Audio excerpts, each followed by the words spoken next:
নমস্কার বন্ধুরা, মালা কুকিং চ্যানেলে সবাইকে স্বাগত। আজকে আপনাদের সঙ্গে একটা মাছের রেসিপি শেয়ার করব, সেটা হলো তেলাপিয়া মাছ। এই তেলাপিয়া মাছ দিয়ে কুলেখাড়া শাক আলু দিয়ে পাতলা ঝোল হবে।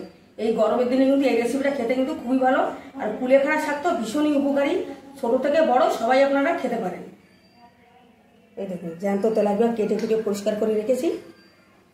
দেখুন, আমাদের বাড়িতেই অল্প কটা কুলেখাড়া শাক হয়েছিল, তাই তুলেছি। আর তুলাটা আর আপনাদের দেখাতে পারলাম না। এই গোটা গোটা রেখেছি, পরিষ্কার করে ধুয়ে রেখেছি। আর এই আলুগুলো পাতলা পাতলা করে কেটে রেখেছি। আসুন এখন রান্নাটা শুরু করি। মাছে লবণ হলুদ মাখিয়ে নেব, পরিমাণ মতো লবণ, হলুদ গুঁড়ো। আজকে মাছের আমি হাত লাগাচ্ছি না, এইভাবে ঝাঁকিয়ে ঝাঁকিয়ে মাখালে খুব ভালো মাখা হয়। এদিকে কড়াইও গরম হয়ে গেছে, মাছ ভাজবো। কড়াইতে দিয়ে দেবো সাদা তেল। তেল গরম হয়ে গেছে, মাছ দিয়ে দেবো। দুটো করে মাছ দিয়ে দেবো। উঠিয়ে দেবো। লাল লাল করে উল্টে পাল্টে তেলাপিয়া মাছ ভেজে নিয়েছি, এখন নামিয়ে নেবো। লাল লাল করে ভেজে নেবো।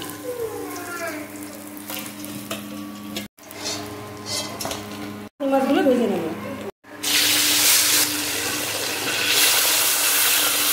সব মাছগুলো ভাজা হয়ে গেছে, এখন তরকারিটা বসাবো। ফোড়ন করে নেবো, শুকনো লঙ্কা, জিরে, আলু দিয়ে দেবো।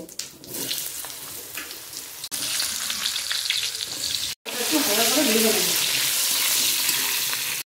লবণ দিয়ে দেবো, হলুদ গুঁড়ো, হলুদ লবণ দিয়ে দিয়েছি। খুব ভালো করে আলুটাকে ভেজে নেবো। আলুগুলো হালকা করে ভেজে নিয়েছি।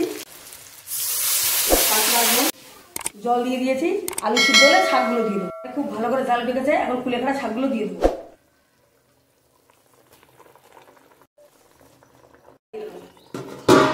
মাছের ঝোলটা 10 মিনিট ঢাকা দিয়েছিলাম, দেখবো আলু সিদ্ধ হয়ে যাবে। শাক আলু সব সিদ্ধ হয়ে গেছে, এখন মাছ দিয়ে দেবো। ভেজে রাখা মাছ।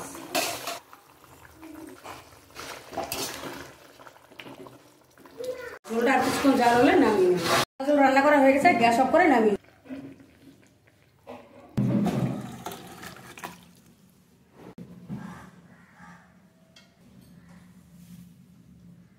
দেখলেন তো কত সহজে এই পাতলা ঝোলটা আমি বানিয়ে ফেললাম।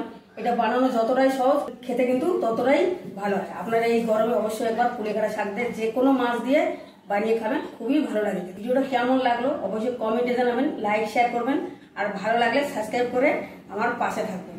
দেখা হচ্ছে আপনাদের সঙ্গে পরের ভিডিও।